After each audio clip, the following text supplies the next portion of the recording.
like to get going. Thank you very much for joining us for today's webinar entitled Making Waves in Diversity, Equity, and Inclusion. The webinar has been organized by Community Campus Engaged Canada. We also call ourselves CCE Canada. CCE Canada is building a national network and knowledge sharing community, essentially building spaces for connection, conversation, capacity building, and for collective action for participants in community campus research across Canada. And if you'd like to learn more about CCE Canada, Magda Gomans, our manager, has put a link to CCE Canada's website in the chat box. And you're welcome to look at that. And if you'd like to contact us directly, don't hesitate to reach out to info@ccecanada.ca. My name is Betty Rice. I'm the communications coordinator for CCE Canada, and I'm speaking to you today from Calgary. We're all across the country, I know, but I'm in Calgary. I'm going to be the moderator today, and I will help out with the question and answer session at the end of this webinar. I would like to take a moment to acknowledge that I'm coming to you, as I say, from Calgary, where I am fortunate to be on the traditional territories of the people of the Treaty 7 region of Southern Alberta. Calgary is also home to Métis Nation of Alberta Region 3. And if anybody else wishes to offer a land acknowledgement, I invite you to do so in the chat box. Please go ahead. Housekeeping items. Today, we're going to speak with Emiliano Void for the first 30 to 40 minutes. There he is waving at us. And then we'll go to questions. If you could post your questions in the chat box, we'll try to get to them. If you prefer, when we get to the Q&A, to raise your hand, we can do it that way too, whichever you prefer. So without further ado, let's get on with the program. I'd like to introduce Emiliano Void. He's the founder and CEO of Nuwave Equity Corporation, providing leadership and oversight to all aspects of an organization's activities. He's responsible for the coordination, development, and implementation of systemic solutions centered around the dismantlement of anti-Black systems and systemic racism through new and innovative approaches.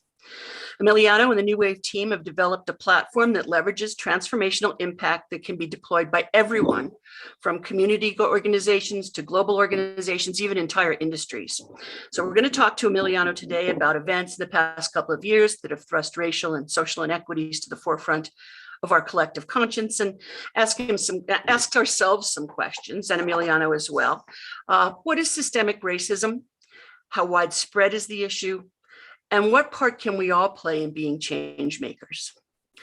So I think we should probably get underway. Let's start. Emiliano, welcome. If you could tell us a little bit about you, how you got your start in anti-racism advocacy, and where your passion comes from for this. Yeah, well, first off, thank you everyone for making the time. Thank you, Betty. Thank you, Magda. Thank you everyone for taking some time out of your busy schedules to hang out with us. I would encourage a couple things. So before we really dive into this stuff, super important, at least for me, to let folks know, I consider this a safe space, right? There's no dumb questions, bad answers, none of that stuff. We're really all here, I hope, to learn and to share in our lived experiences and kind of broaden our perspectives. So please don't feel any kind of way about, jumping in, or if you feel any kind of way about some of the stuff that we're talking about, let your opinions be known. Certainly, if you're thinking it, you're probably not the only one. Another thing I would highly encourage the group to do, turn on your cameras. Don't let me just be up here looking at myself the whole time. It's weird already. Certainly, I love to see kind of people's faces and reactions to what it is that we're talking about, but really this is for you more so than it is for me. So I would encourage you, at any point that you can be interactive and engaged, definitely do that. So the question that was asked that I am yet to answer, who am I? What am I doing? Where did this all start? So my name's Emiliano Void. And if you find somewhere in one of these boxes with the camera on a lady by the name of Dale Eshelby, that's my mom. So I'm going to do my best not to embarrass her or myself while we do this dance. But certainly for me, I was born and raised in Montreal. All of my father's side of the family is from the DC area. I got 6 older brothers and sisters. My mom is out in the Nova Scotia neck of the woods. So I've been very fortunate to live in a lot of different spaces. A lot of them where I grew up, particularly in the city of Montreal, super multicultural, super international space. So always sense of community was there. And certainly people that looked like me, lived like me, were actively in the mix. And then my mom decided to kidnap me one day and move me all the way out to Nova Scotia. And in the small fishing town of Lockport, Nova Scotia, where 644 people lived, I was the only Black person. And that was a really interesting cultural experience. Certainly, there was a ton of stuff about my own personal identity that I really had to kind of grasp and really get in touch with there. So I was very fortunate. I ended up back in Montreal. I played basketball for a while. I jumped across the state, about 3 different states across 11 years. So I moved to Maine. Maine is the whitest state in the entire United States. So I went from a really, really white small town to a really, really white state. That was a really interesting lived experience as well. I ended up in Boston, and there was some cultural diversity there, but a lot of things that didn't really resonate with me from a cultural perspective. So I jumped ship and ended up in Vermont. So Vermont is the second whitest state in the entire United States. So all of these spaces that I was going to, sense of community was something for me that was very, very difficult to find. People that have shared life experiences, shared backgrounds. Susan, you got a question for us? I'm watching this thing. So it was really interesting for me. In all of these spaces that I occupied, sense of community was something that I really had to work hard to figure out. And so about, I want to say 3 years ago, when I was living in Vermont, it was really the first time that I had reached, financial security and stability in my life. I was able to help and support the people that I cared for, and really was the first time that I was able to really pick my head out of the mud and look around and see if there was any other way that I could have a greater impact in my area of influence, more so than just the people that I care for primarily. So I started to really build intentionally community. So we started to build a system called the Black Financial Alliance, where we were looking to collect Black businesses, Black service professionals, and Black community-led organizations to centralize representation for Black folks across the state of Vermont. So that's 1.4% of the demographic that lives in that state identifies as Black. That's less than 7,000 people. Just not a lot of folks out there. So really the idea there is, could we consolidate ourselves as a community, really create an opportunity for economic advancement by working with each other, knowing who each other and one of us were, and then and also creating centralized opportunity for allyship and support to come in. So one centralized, really consolidated voice that represents the Black constituency across the state. So that was really cool. It was getting a ton of traction, and people were really bought into it. The state approached us and asked them if we could help build out a Black Chamber of Commerce. So we were really starting to make some noise there, and it was clear that there was willingness and desire for stuff like that. But I was still working full time. I was doing that calendar year. I did about 101 flights for the company, 70 nights in hotels. I was running our business development teams in Maryland, Delaware, and Virginia. So I literally was on the go at all times. So it was really hard for me to try to commit myself to something that was big enough, like, trying to form community with intention, while I was doing this kind of on the side of my desk. And then the George Floyd murder happened. And that immediately for me started to really change things in a big way. I couldn't pretend at that point in time. Bruno, what you got cooking for us, brother? You got something for us? If not, I'm gonna mute you. I'm up here being silly, not you. Okay. Sorry. So what was the work that you were doing at the time? What was your day job?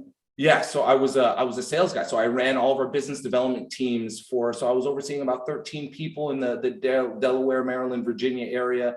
And we were running around at dealer.com, which was a automotive specific, place of work. And we were a technology company in the automotive space. We'll talk a bit about what's happening in automotive, because you want to talk about some place where they need a lot of help. That is absolutely an industry that does on both sides of the border. So yeah, so at that point in time, I was very fortunate. I was doing quite well in the organization. They were starting to career path me to something that they thought made sense in the leadership team. And it was really a full stop for me. It was a complete awakening and reckoning moment for me, where the first feelings that I felt was immediate anger. I could not believe that at this point of where we were as a society, stuff like that could still happen. I guess this is a bit more information than you folks probably need to know. But this goes to the George Floyd murder being a catalyst for you. I mean, you're already doing stuff in the background, it sounds like, but then the George Floyd murder was a catalyst to do more. Oh yeah, that was when it became really tough for me to continue to act like, because I wasn't the one that was under that knee, that I didn't feel like there was an opportunity for me to be doing more for my community. So really it came from a place where myself, I've been arrested by white police officers in Boston. It happened once, and it was a case of some circumstances that were no fault of my own, but certainly I've been in that position and imagining myself in that scenario, particularly as a large man. I'm 6'4", 225 pounds, and I'm not great with my temper, so I had no problem imagining myself in that same kind of experience and in that same kind of space. And the only thing that it brought up in me was just these feelings of absolute anger. And I didn't know what to do. I didn't know what to do with myself. I didn't know how to affect change. And it just seemed to me like it wasn't important enough for anybody if this stuff continued to happen. So I picked up the phone and I called my dad, typically not the person that I go to for any kind of real life advice. But he hit me with some stuff, I think right in that moment, that I absolutely needed to hear. And he told me if I wanted to be angry and if I wanted to go out and I wanted to impose myself physically on people or whatever it was, all that would do would be satisfy, my own personal agenda, do absolutely nothing that serves the community, perpetuate all of these biases that are carried around in our community, and ultimately do nothing. He said, if you're really mad, the place you fight this fight is in boardrooms. You fight this fight in legal spaces. You fight this fight in policy. You fight this fight in legislation. And again, my father is not the person I really go to for that kind of advice. But right then in that moment, that was exactly what I needed to hear. My personal feelings, and certainly all of this rage and anger that I carried in me. If I translated that into things that only continue to perpetuate kind of these negative sentiments and biases about my community as a whole, that helps nobody. But it sounds like that's your character anyway. I mean, you'd already been doing stuff in the background to organize the Black Chambers of Commerce and the people in Vermont. And so it sounds like that's more you anyway. I think I'm a bit of both. I think I'm a lot of A and I'm a lot of B. When I'm cool, calm, and collected, I think I'm absolutely that person. But I would be lying if I told the group that I wasn't an emotional human being. And sometimes that absolutely takes it takes over for me. And what I had to figure out is I had all of this energy pent up in me, and I had to point it somewhere. So it was a struggle. Yeah. So what did you do? So I started to move fast. Then we really kicked everything into high gear. So the first phone call I made was to the president of the company. I let her know that if this was not a place where we could create more dedicated space for conversations like this and action to follow, then I was no longer interested in being a part of it. And she said, Emiliano, if you think you can get people around you and get something going, let's make this thing happen. So already on the community side of the fence, we were trying to work really hard at putting some stuff together. But really what I thought from an employment standpoint, I thought I could really drive a big impact. So I ended up talking and calling a bunch of my colleagues and organizing some folks. And we ended up putting together the Black Employee Network, which was the first Black focused employee resource group in any of the markets. And this was the 17th largest privately owned company in the United States. So they have a global presence, but nothing that was centered around Black people in particular. So we took it and we absolutely ran with it. And it started to become very, very obvious that us, in finding our voices as an organization, it really started to create a huge ripple effect across the automotive space as a whole. So people really started to call in and ask questions. What's going on? Who's leading this stuff? What are you folks doing? How are you moving so fast? And ultimately, we got to a point where we were making so much noise in our space that we were able to replicate and produce our employee resource group across 8 different countries for the organization. So we were the first one to go international with an employee resource group across all of the markets. And then we started getting calls from heads of industry, and people asked, hey, Mel, would you consider putting something together and helping us as an industry really address this thing? And I said, geez, this is really interesting because when I think about the automotive industry, first thing I heard you say was you talked to your boss and she said. So I was surprised to hear there was a woman. But at the same time, I suspect that the demographics of the auto industry is pretty layered. And I wonder if what you've discovered, and we'll talk more about what nuwave is doing and how you're getting to that, but whether you've discovered that certain industries or types of organizations are more layered than others in terms of their diversity. I mean, to me, the first thing when you say automotive industry, I can picture those layers. So I wonder, was that a really hard nut to crack, or do you see this across the board?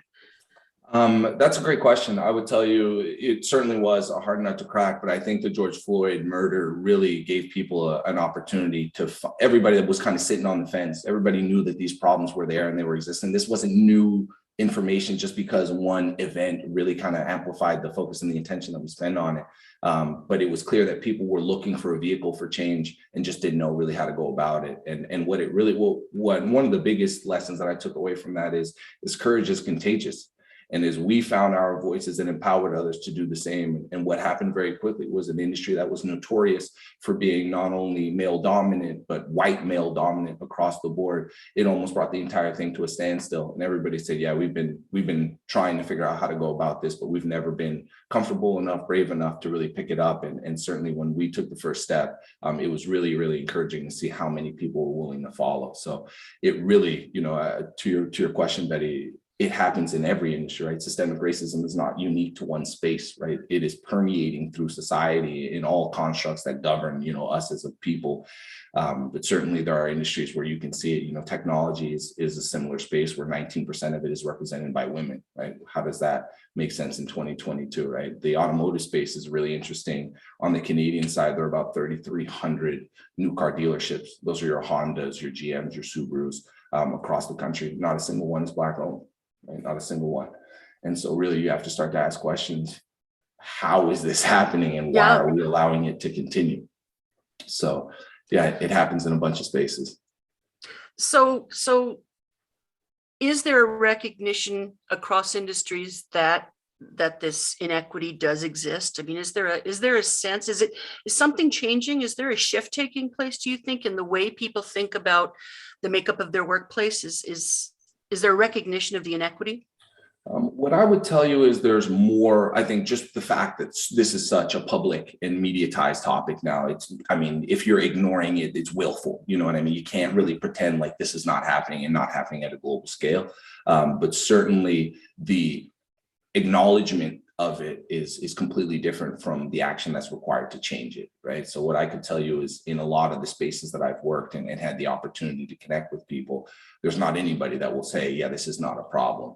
But probably in our approach, our opportunities for real transformational change and the effort and financial commitment that it takes to support that, I would say, our approach is probably centered for 5% of the people that we get to talk to, right? Everybody will say, yes, this makes perfect sense. We understand that there's a problem, but the number of people that can find themselves to action to really start to put things together that fundamentally change that is very, very little. So really one of the things, and I think we'll talk about this a little bit later, and one of the drivers that we found is the real way to create opportunities for ourselves as an organization to get in the door, to do the work that allows to have positive impact on folks. Our lead foot has completely shifted from being, hey folks, you have to do this because this is the right thing to do, to hey folks, you have to do this because this makes you more money. And so certainly what's very interesting across all industry is all businesses for the most part, and it's just part of being a capitalistic society.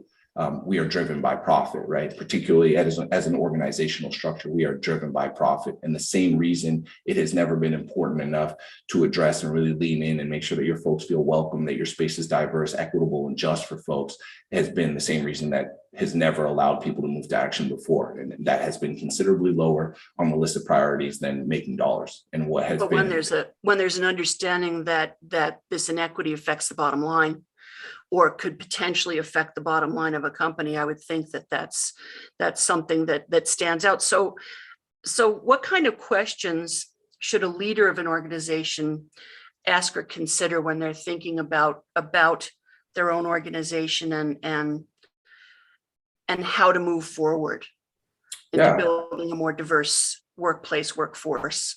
Yeah, there's a bunch, right? But certainly I think the one that's most important is like, how much do you actually care about your people, right? Like how often do we hear this? It's in every organization's mission and value statements, right? Our people are our main resource. What does that mean, right? Like what the people, if people are your main, resource, why is that not your main investment, right? Why are people secondary to product? Why are people secondary to status quo? Why are people secondary to propagation of bias and inequities, right? And the real conversation for us is not only do we talk to them about how it impacts the bottom line, we talk to them how it can make them more money. That's where people really start to get, oh, wait a minute, I thought we were talking about helping people, not making money as if those were completely and mutually exclusive components. What has really become the absolute differentiator for organizations, we've gotten really, really good at helping people understand, and particularly in spaces where they have never found the need to move themselves in a different direction because they're already making money.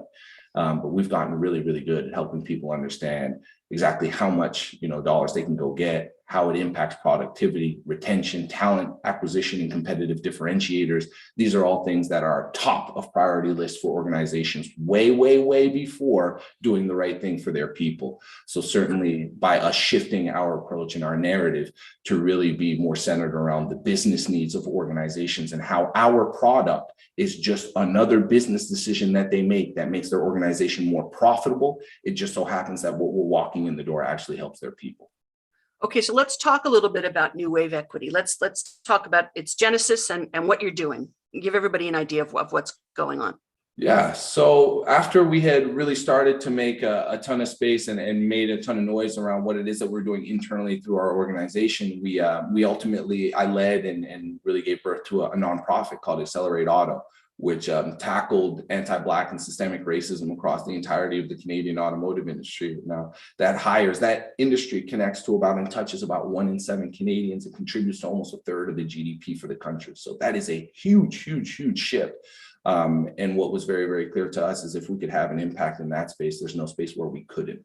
So certainly as we were putting these processes together and drafting up these initiatives and these approaches and what we thought were the right solutions, it gave me all of the confidence that I needed in order to say, hey, when I commit myself to this work and when we apply really the approach that we think makes the most sense, it yields transformational change. And that was enough for me that I thought we could pick that up and bring that to as many places as we could.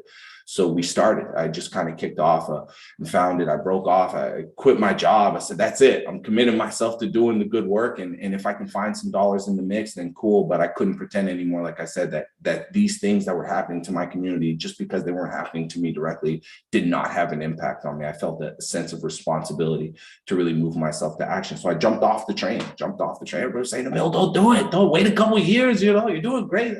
I said, yeah, man, you go do what you got to do. I got to do the same. So we quit. So I quit and I dragged one of my buddies in with me. I said, dude, we're going to go do this. And we're going to go do this in a big way.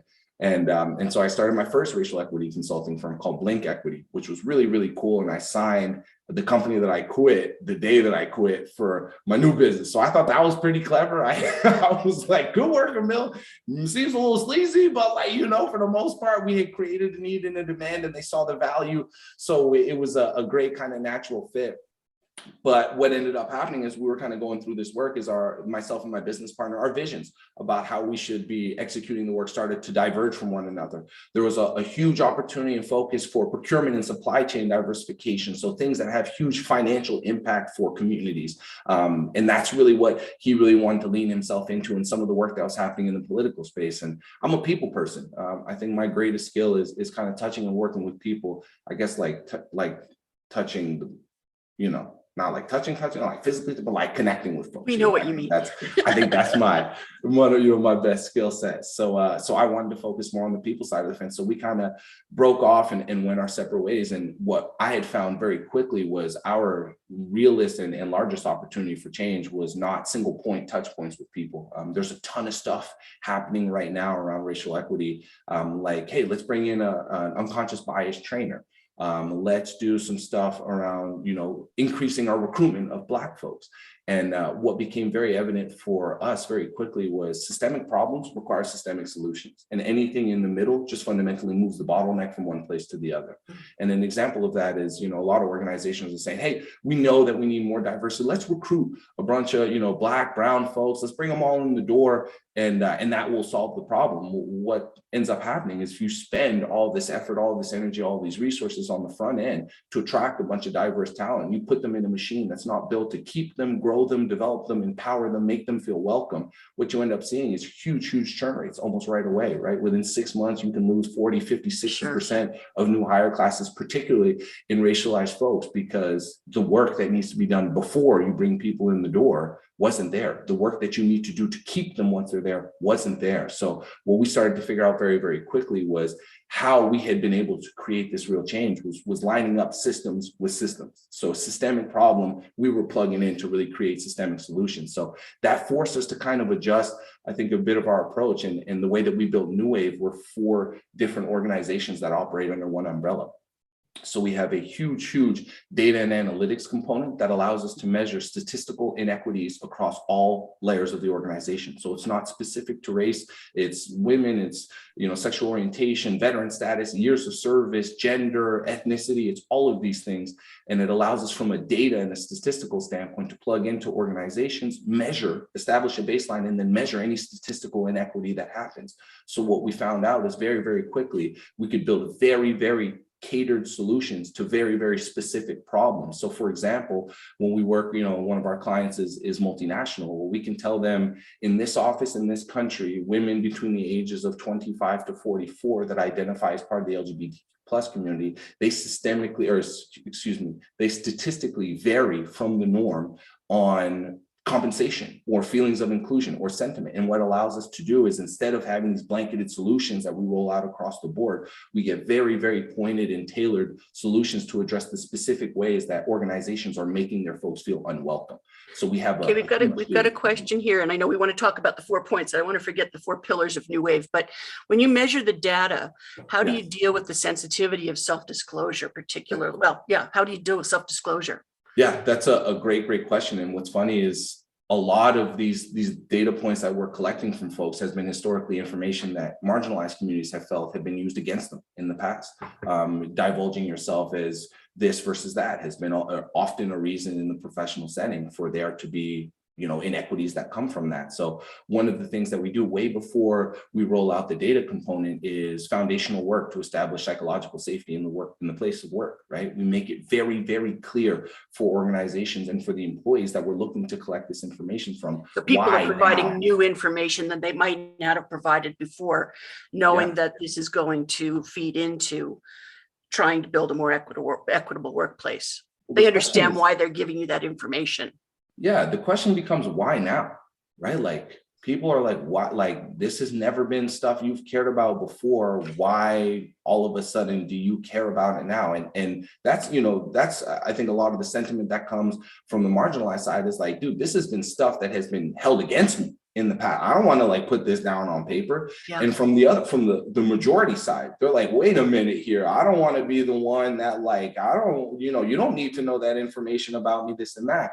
So there's a huge component before we enact these solutions. Again, something that I'll encourage the group to keep in mind is systems, right? We have to lay all of this foundational work before we do the action, because if we are not taking, doing the due diligence to go step by step in the process, we're gonna come up short. So before we ever roll out the data component, we do a huge preemptive and on multiple, occurrences, communication strategies for internal. I was just going to say, on one of your pillars, of one of your 4 areas that you work in is communications and marketing. So we usually tend to think of that as something that you do after the fact, but internal communications and making people understand why you're going ahead with this would be another piece. So talk a little bit about the comms and marketing piece of that.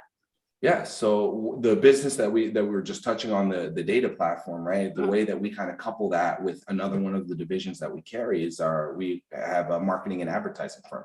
So it allows us, from an internal stakeholder perspective, it allows us to get mass buy-in from the organization. We also do a ton, we have a consulting division that we come in and help leaders of the organization take a more vocal and visible stance against this work, because attitude reflects leadership.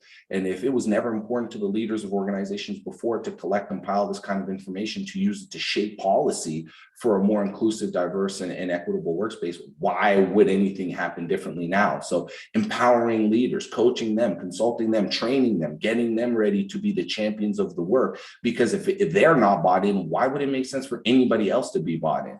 So we have these huge efforts, before we start to do the work internally, that allows us to get buy-in and support, active and visible involvement from leadership team. And then we do extensive internal communication strategies to try to help people understand, help these internal stakeholders understand why, even though it wasn't important before or never seemed important before, this is why it's been important now. And your active involvement can ultimately make your workplace a more fair, equitable, and just place to be.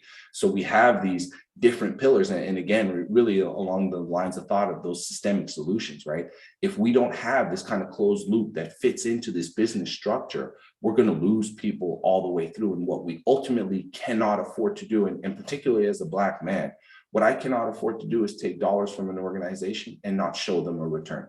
And so what we have to do very, very intentionally is to make sure every single step of our process is buttoned up so that we have the psychological safety that's required for people to want to actively submit this. We incentivize folks to be actively involved in the survey process, whether it's through gift cards and little random things, or it's, further achievement opportunities within the organization. There's a bunch of different things that we do around getting people to be actively involved and willing to submit this kind of information. So I thought that was a great question, and certainly something that we try to factor in when we do the work on our side. So you've got data and analysis, you've got marketing, you've got, did you say leadership training? We got consulting. So we have a full consulting, yeah. And then what's the fourth piece? HR and talent services. So the way that this whole wicked web weaves itself is we do the communication stuff, right? So we talk to folks, we get the buy-in from leadership, we do these internal communication strategies. So really, I think communication or consulting leads the charge, right? We tell folks, this is how we're going to do this work. So we establish these large-scale strategic plans and we help them understand how we can execute them. Phase one of that becomes these kind of full inclusive communication strategies. Then we go right into the data, right? One of the things that is critically important for us as an organization is to help folks understand systems of marginalization, racism, exclusion. That's not subjective. That's not my opinion. It's not because it impacts me and I'm vocal about it that's just my opinion. It's reality. Quite often, yes, exactly. It's reality, right? yeah. Yeah, so quite often we try immediately to remove the subjectivity of the conversation off the board. And the great way to do that, the thing that we trust more than anybody, more than ever before, is data, right? We trust the numbers. So what we can do is we can help organizations understand from a statistical standpoint, and these are all AI powered systems. So it's not like it's a mill in the back end, like plugging away what I want you to see. It's these full kind of automated systems that allow you to measure these statistical variances and inequities across your organization. So once we get the data, then what we do is our consulting arm comes in and they build out and execute on all of these strategic plans. And then we kind of handhold organizations through the process. The communications piece jumps back in because what we do is from an internal perspective, we're able to establish these communication strategies internally. But what businesses want to know is, how much is this going to make me? How much more profitable? How much money should I expect? What's the return here? And some of the stuff that we do is long-tailed work, right? So cultural change in professional spaces can take anywhere from 3 to 5 years. So I can't ask organizations to do business with us and hold their breath for 3 to 5 years before they see any real return. So one of the really cool components about our marketing and advertising firm is we can do all this external messaging in the public space. And what we do is we start to showcase the efforts that are happening from an internal perspective in the public space. For one of our largest clients, we were able to conjure up about $1 million in earned media over 3 months, just in showcasing the work that was happening from an internal perspective. And it ended up being their most successful marketing campaign, even though it was not a marketing campaign. It was just really showcasing the efforts that were happening inside. But what that does is it immediately shows the organization here, there are real dollars here, real dollars. And it often gives us the grace and the space for us to continue some of this longer term work that you're not really going to see and touch until, a couple of years down the road. So that one allows us to be like the little hook that keeps them kind of engaged and involved and really shows the impact of the work that we can deliver. But it's not an overnight solution is what it comes down to. And so you need to make people understand that too, that it doesn't happen overnight. It didn't happen to begin with overnight, and it's not going to be fixed overnight. Yeah, sure. And if it was that simple, part of the stuff I said, listen, folks, if it was super straightforward and super simple, way smarter people than me would have figured this out for you already. What happens and what needs to be done is creative and innovative solutioning needs to be at the forefront of this space. The way that we have operated as businesses, as a society, is what has perpetuated these mass scale inequities everywhere, in healthcare, in education, in employment, in political power, in incarceration. literally everywhere there are these inequities. And these are all of these systems that we have been accustomed to and how we operate as a society. So if we go straight forward and direct one-to-one in how we try to solve this thing, it is highly unlikely that we get there. So we need to be really creative and out of the box when we come up with these solutions that really help organizations get to a fundamentally different place, right? What we don't want to do, and the real measure of the success of our work, comes in sustainability. If we can build things that fundamentally make a new normal that is sustained in long term, that's the win. Not like coming in, doing a quick, 30-minute speech, thanks, we'll see you later. That doesn't really do anything. It helps. And I don't mean to be dismissive. It all helps. But certainly creating a fundamentally new system, a fundamentally new normal, that's not going to happen without really creative kind of ideation being brought to the table. So that's kind of how we build our entire piece. And the HR and talent services division for us is where we do policy work. So we jump in from an HR perspective and we work on building operational equity. And I can touch a bit on that for you folks if you'd like, because that's one of the things that's a stark differentiator for us between a lot of folks kind of moving in this space. But we do the HR policy work, and our HR team is also our HR division is also what serves as the point of contact for communal interaction. So what we also want to do is we want to empower organizations as engines of equity. Really, every single one of us individually have an area of influence where we can permeate more equitable opportunity across us at all times. But if you take that and you lump in an organization, and some of these folks are 37,000 employees, right? Yeah. The impact for equity to be generated from such a gathering of resources is exponential. And a small shift leads to real big impact for marginalized and underrepresented communities. Well, let's talk about, considering our audience here today, a lot of post-secondaries, a lot of nonprofits, a lot of community organizations. Can you give us an example of maybe one of each of a community org and how they might employ the tactics that nuwave uses or nuwave specifically in achieving goals that they might have, whether it's internally, because some organizations are very small, or even with how they're relating to organizations with whom they work. And then maybe take a look at a post-secondary. I think you said you were doing some work with the University of Vermont. So, I think there might be a connection there. Can you give two examples, maybe a small one and then something larger institutional like a post-secondary of how you might employ the tactics?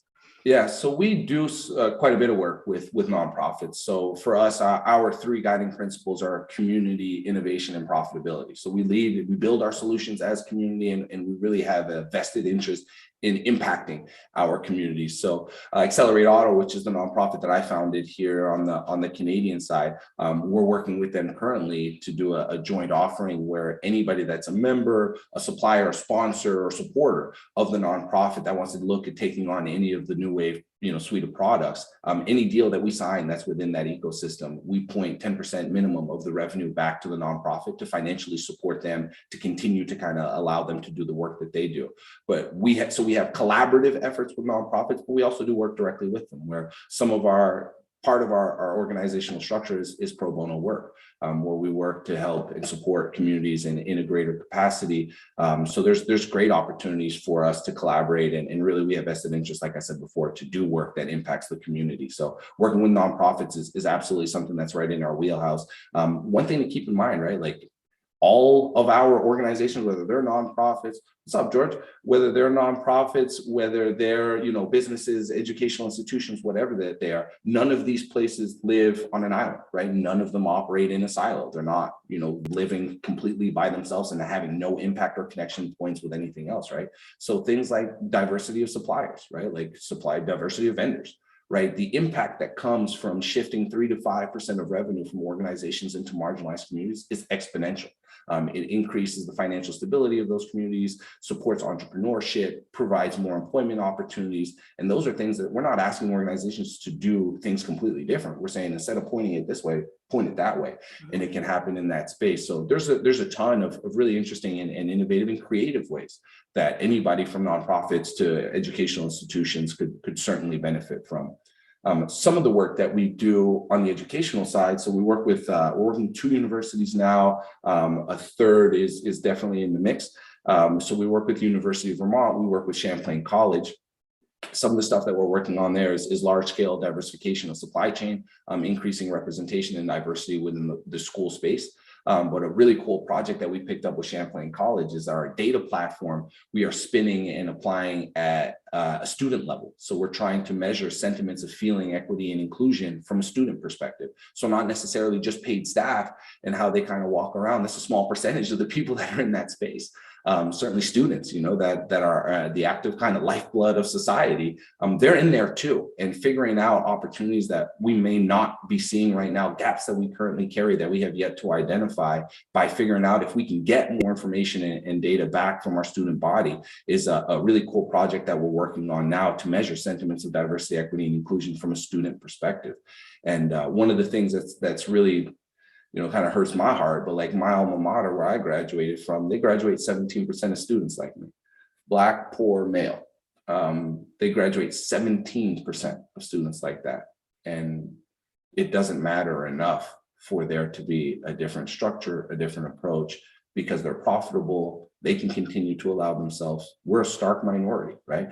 But ultimately the opportunity for us to retain, develop, and empower our students, right? That's not specific to Black folks, right? Like that's something that across the board, if there are better ways that we could align, our teaching style, our levels of representation, curriculum, all of these components, for sure, we can make more space for everybody across the table. So we do some really cool stuff with universities and higher educational institutions as clients, but we also do some really cool stuff with higher education and universities in terms of partnerships. So we do a bit of stuff all over the place. I'm curious about the post-secondaries. You're working with US institutions at this point. I'm curious whether there's a difference in attitude towards that student body in Canadian institutions, where that sort of the profitability is not, of course, there's everybody wants to make money, but it's not quite the same. They're apples and oranges, maybe the two educational systems. Yeah. Have you done any examination into the Canadian post-secondaries? Yeah, so we're currently in conversation with Ryerson. We've been in talks with Dalhousie as well. So we're doing the work really across the board. And what's really cool about us, we're currently supporting clients in 8 different countries. So we get to see, the perspective and the lens that people really apply to diversity, equity, and inclusion in different countries, but also in different cultures. Not everybody's priorities are the dollars, like particularly on the US side. If you're not talking about money, you're talking about some crazy stuff. They're not really paying attention. But on that's what I was wondering. Yeah, but what's really interesting as well, Betty, is like people will tell you, hey, we know that there's a problem and we're willing to do what we need to do to just do the right thing. And so you forego a lot of that business conversation, right? You say, hey, we'll take all the dollars, we'll put them right aside. Let's just talk about good people doing good work. Yeah. And then you send them a quote and you literally never hear from them again. So as much as we all, want to believe that altruistic means of really in values will be what propel us forward, the reason that we are in the position that we are today is it has never been enough of a priority for things to be done differently. And hoping that goodwill will be what makes people take that step. I think people have been hoping for that for a long time. Sure. Yeah. Well, you know what? We've actually taken up 45 minutes, you and I talking. So I'm going to ask you one more question to think about, and then so we can sort of wrap things up. But I want people to post some questions in the chat box, please. Or we'll get to a second after I ask this last question. Raise your hand if you'd prefer to ask yourself. We don't care either way, whatever you like. I'm curious. Now you've talked about the data and analytics, the marketing, the consulting, and the HR and talent. Very holistic. It really is very holistic. But can an organization just pick one? If they just want to do analysis, can they just do analysis? If they just need some help with marketing communications, is there something? Is it sort of pick and choose as you need to? Yeah, they're all standalone businesses, right? Like you could have marketing needs and that'd be the only thing you need help with. And we can absolutely deliver those services. But every one of the businesses can have independent clients that are completely unrelated to the others. We just have a really cool offering when we really combine forces. So yeah, it works both ways. It's the whole thing. Okay. Do we have any questions coming up? Has anybody got a hand up? Magda, do you see any hands? I don't see hands yet. I'll take a look. And again, I'll encourage everyone to post something in the chat for Emiliano. I know I have a question, but I'm going to hold on for a second. If others have one. Looks like you're okay to ask, Magda. Okay. Oh, actually, one has just come in on the chat, so I'll just read that out. It's from Emily. Okay. So what advice do you have for a small nonprofit hoping to take first steps? It's a great question. I would tell you the cool thing about small and new things is you haven't really had the opportunity to learn bad habits yet. So I think one of the really real things is one of the things that we encourage is this idea of structural, this concept of structural equity. So every one of our organizations, whether they be on the profit or the nonprofit side, we all have standard operating processes that allow us to sustain our ability to do business kind of on a day-to-day basis. Build equity within those, and things like that can be add minimal levels of diversity that are required in recruitment processes, in supply chain, in diversity, in representation, in leadership.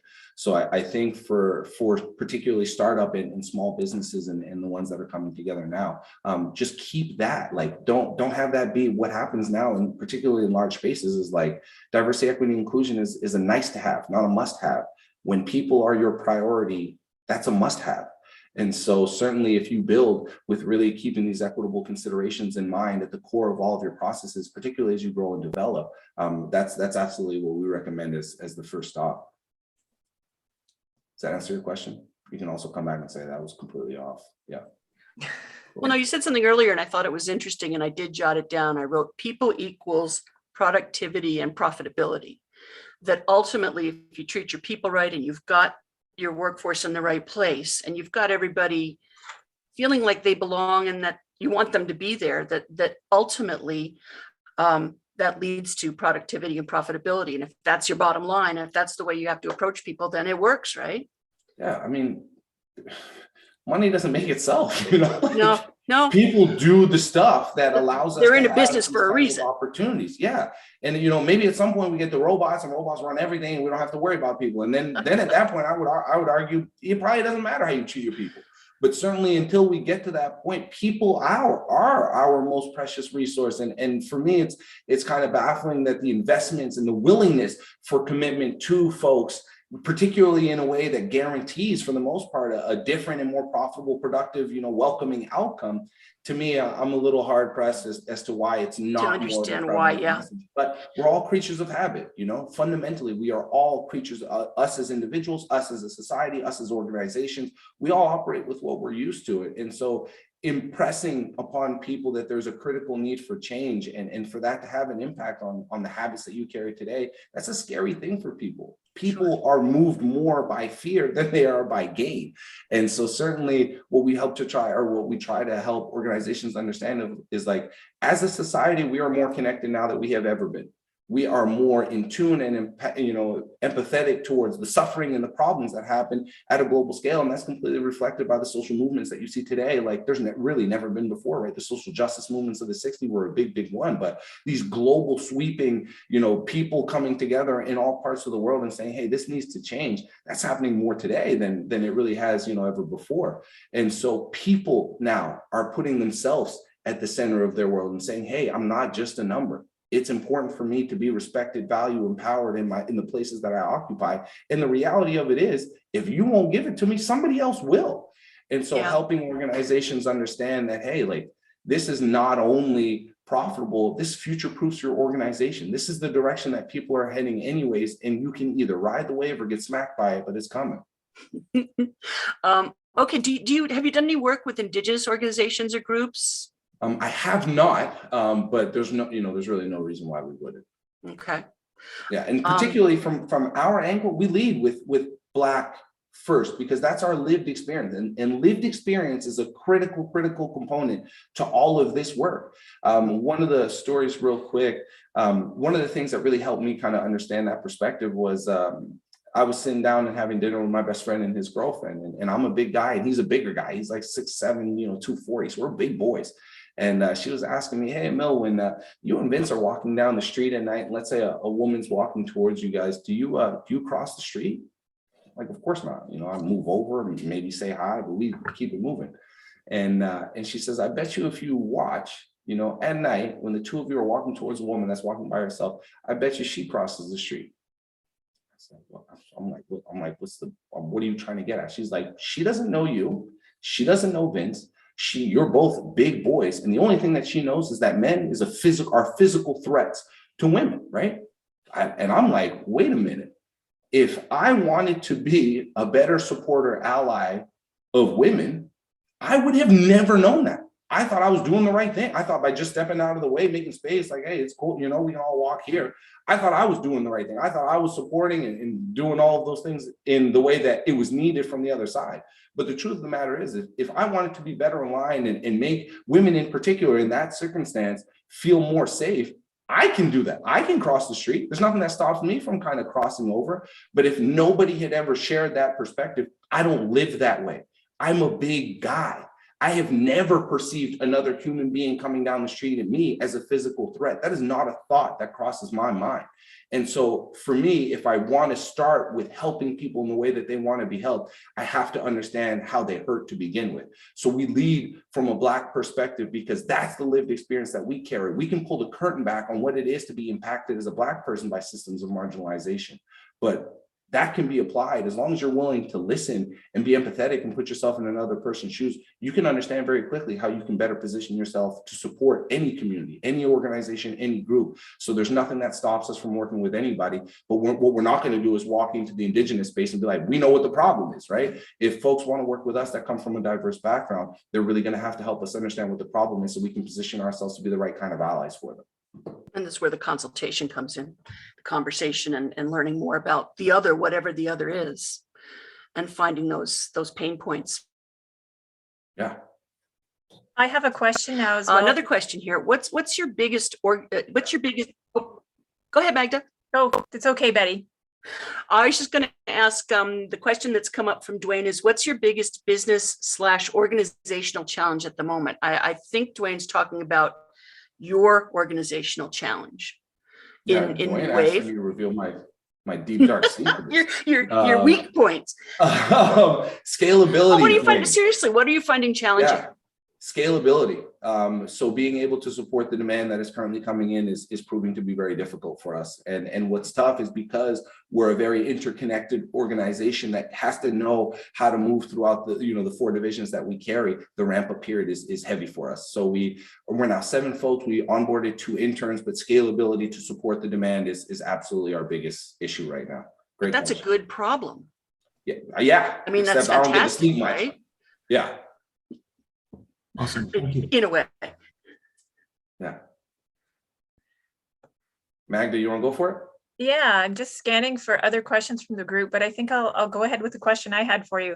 I was listening early on in what you were saying, and you were talking about how, when you were earlier on in your journey, how you connected with, community, you connected with other networks. And I'm just wondering if you had any thoughts you wanted to share about what you gained from connecting with community and with different networks that sort of helped you perhaps in learning and understanding that kind of thing? Yeah, that's a great question. Feeling not alone, fundamentally understanding that, even though I lead with Pat, that's just kind of how I am as a person, but knowing that there are other people that were supportive, that believed in the vision, that wanted to contribute, be a part of it, and if nothing else, help in any way that they could was for me the biggest thing. Building and finding community intentionally allowed me to really center myself in what I was doing, and continues to give me the momentum that I need to continue doing the work. So what I would encourage to folks is dude, I'm just gonna be honest, I'm an idiot. I'm not the sharpest tool in the shed by any means, but what I do more than what a lot of people do is I take the first step. I move myself to action. I find the courage consistently and as a habit to move myself to action. And I would encourage folks to do is whatever you think you can do, how little, how small, how big it is, I promise you, if you take that first step, you will be absolutely blown away by the impact that it carries and the support that you get when you do it. So yeah, if nothing else, team, definitely understand any step, as long as you move yourself to action, is a huge help in what it is that people are trying to fight today. Well, it sounds like taking your lived experience and sharing it with others and understanding others' perspectives and perceptions as well is sort of a whole piece of understanding how to move forward and how to break the mold of where we've been and put us in a new place, a better place in terms of just a better balance and a better equity. Yeah, if you can't help yourself, the likelihood of you being able to help somebody else, very, very low. Right. So in the ways that I did it for myself is I got educated, right? It's not at all what I was supposed to be doing.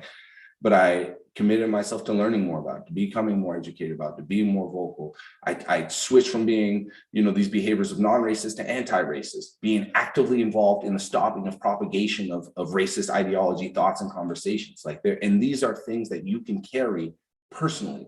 But what I can tell you is there are more people around me today, people that didn't have these behaviors before, as I continue to really be vocal and visible about the work that I was doing, has completely shifted some of the people closest to me and their behaviors and their approaches. So again, I would encourage you, let yourself be surprised, amazed, by the willingness of people to do the right thing. Because if a knucklehead like me can figure out how to make these kinds of waves of change, the game is open to everybody and anybody that wants to be a part of doing the right thing. Today more than ever before, there are ways to get that done.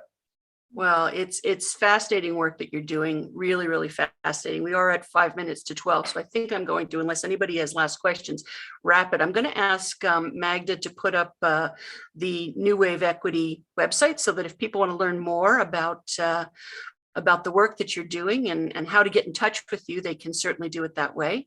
I think, let me just check quick. Any hands, Magda? I don't see any at the moment, but I definitely encourage it. Okay. And yes, I'll start to wrap, but I will come back if we see a last minute question pop up. This is close to the end of our webinar, and I suspect that we could have, I know I could talk to Emiliano forever. We've done it in the past, and the conversations tend to go on a little bit, which is great because you've got so much interesting information. You're so enthusiastic about what you do, and it really, you're making a difference, and that's fantastic. So we all take a little bit of time to think about how and where we recognize inequity, everything we do, not just in our workplace, but in everything we do, we can make a difference. I mean, that's pretty clear. And Emilio said at one point, systemic discrimination doesn't just happen in professional settings. All of our organizations can play a part in having a greater impact on the world. And I think that we need to think about that. So thank you, Emiliano, for sharing your work and for doing the work that you do. We've shared your website, so by all means, make sure that you do get in touch. That's an applause. Thanks, Dwayne. And thank you to everybody who's joined us today for the CCE Canada Community Voices webinar series. We will be making a recording of this program, and we will make sure to send it out to you once we have it. We'll put it on our website, but we'll make sure that we send it to everybody who's registered for the program as well. And Emiliano, please feel free to share this far and wide with your networks as well. Our Community Voices webinar series will continue over the next few months. So if you haven't already done so, we encourage you to sign up for a free membership with CCE Canada to stay connected about upcoming events. And for information about this or anything else, again, you can reach us at info@ccecanada.ca. I'm going to take one last look at the chat. Looks like we're clear. So I think at this point, I'll say thank you to everyone. Wish you all a great afternoon. Happy Pink Shirt Day. I went in my closet. I could only find one, so I need to go out and buy a pink t-shirt, I think. But happy Pink Shirt Day. Think about that too. Thank you very much, everyone. Thanks, Enjoy Tina. the rest of the day.